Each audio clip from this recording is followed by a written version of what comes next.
안녕하세요. 드라마텔러 아담TV입니다. 오늘은 심수련에 대해 좀 충격적인 분석을 해보도록 하겠습니다.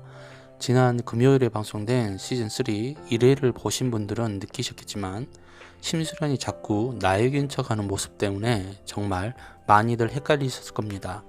심수련이 나에게 연기를 하는 것인지 아니면 나에게가 심수련 연기를 하는 것인지 정말 분간이 안 갈 정도였으니까요. 그래서 시즌 1부터 시즌 3까지 여러 번 영상을 돌려봤습니다. 오늘 그 충격적인 최종 결과를 알려드리겠습니다. 단 해당 내용은 개인적인 내피셜도 포함되어 있기 때문에 본방송에서는 내용이 전혀 다르게 나올 수 있으니 이해 부탁드립니다. 펜트하우스 시즌3 1회에서 로건이가 폭발사고로 사망하자 큰 충격에 빠진 심수련은 거의 이성을 잃을 정도였습니다. 로건이를 추모하는 곳에서도 경찰서에 가서도 심수련은 오직 하나, 주단태를 직접 죽이고 싶은 마음뿐이었죠. 결국 심수련은 간호사로 분장하고 주단태가 입원한 병원에 몰래 잠입해 그를 죽이려고 하지만 주단태는 이미 심수련의 계획을 다 알고 있었습니다. 아마 조비서를 시켜 심수련을 감시하고 있었던 게 아닐까 싶은데요. 그런데 여기서 한 가지 이상한 상황이 발생합니다. 분명 심수련은 주단태를 죽이려고 했고 계획이 실패했습니다. 그리고 곧바로 경찰에 붙잡혀 나갔죠. 즉 정상적인 상황이라면 심수련이 약물로 주단태를 죽이려고 했기 때문에 살인미수 혐의로 경찰 조사를 받았어야 했습니다. 그런데 그 다음 장면에서 경찰서에 갇혀있을 거라고 생각했던 심수련이 나에게 느낌을 물씬 풍기며 아무렇지 않게 헤라펠스에 나타났다는 것이죠.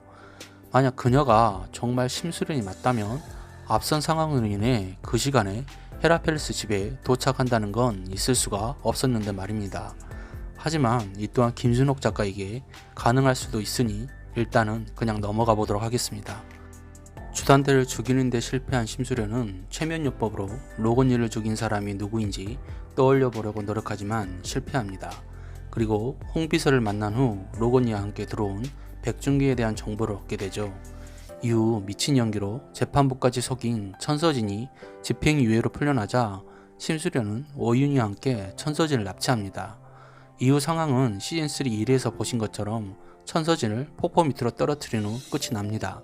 그런데 이때 심수련의 모습이 완전히 나혜교 판박이었죠. 말투도 심수련이 아닌 나혜교처럼 흉내냈고요. 그리고 이날 1회 방송에서는 나오지 않았지만 미리 공개되었던 하이라이트 예고편에서는 심수련이 내가 아직도 심수련을 보이니? 라는 대사까지 했습니다. 뿐만 아니라 이제부터 제대로 지몰이를 시작해볼까? 라고 말하며 복수 서막을 예고하기까지 했었죠. 이 때문에 더욱더 시청자들은 헷갈릴 수밖에 없었습니다. 혹시 나에게가 진짜 살아있는 것은 아닌지 말이죠. 저 또한 그 모습을 보고 나에게로 착각할 정도였으니까요. 하지만 분명히 나에게는 죽었습니다. 또한 정상적인 스토리 흐름이라면 잠시 복수를 위해 심수련이 강인했던 나에게로 빙의했다고 보는 게 맞는 상황이죠. 그럼에도 의문점은 풀리지 않습니다. 그 이유는 김순옥 작가 드라마에서 부검까지 하지 않은 죽음은 진짜 죽은 게 아니니까요. 과거 주해인 베로나 사건 때처럼 말이죠. 참고로 펜트하우스에서 죽은 후 부검까지 한 사람은 민설아 한 명뿐입니다. 윤태주는 그냥 사망 처리됐고 양집사는 주단태가 부검을 하려다가 다시 자살로 위장하기 위해 하지 않았죠. 이 때문에 펜트하우스 시즌1 마지막 회에서 죽은 후 부검을 하지 않은 나규가 아직 살아있을 가능성이 높다고 보는 사람들도 있습니다. 즉 작가가 모두를 속이기 위해 심수련과 나에게를 번갈아가며 등장시키고 있다는 것이죠. 그럼 이런 말도 안 되는 상황들이 정말 현실적으로 가능할까요? 일단 펜트하우스 시즌1 마지막 회로 가보겠습니다. 심수련 대신 주단태 서재로 들어왔던 나에게는 복부에 2번, 등에 1번 칼에 찔렸습니다. 이후 오윤희가 도착하고 119가 도착했지만 피를 너무 많이 흘려서 쇼크사했을 가능성이 매우 컸죠. 그런데 이후 장례식이 좀 이상하게 치러지긴 했습니다. 사인에 대한 정확한 부검도 화장 장면도 없이 펜트하우스 1층 로비에서 추모하는 것만으로 끝이 나버렸으니까요. 그런데 여기서 또 하나의 의문점이 생깁니다. 이때 나유계가 심수련 대신 죽긴 했지만 심수련은 나유계 대신 조비서에게 잡혀갔습니다. 그런데 이후에 심수련이 어떻게 풀려났는지 그 내용이 나오지 않았다는 것이죠. 그럼 이번에는 펜트하우스 시즌2 12회로 가보겠습니다. 오윤희는 주단태를 함정에 빠뜨리기 위해 낙고 땅에 들려 나에게 유관함을 가져왔습니다. 그리고 그걸 주단태 금고 안에 넣어 놓았죠. 그런데 여기서도 정말 희한한 일이 발생합니다. 경찰이 그 유골함에 대해 분석조차 없이 나에게 것이라고 단정 지었다는 것입니다.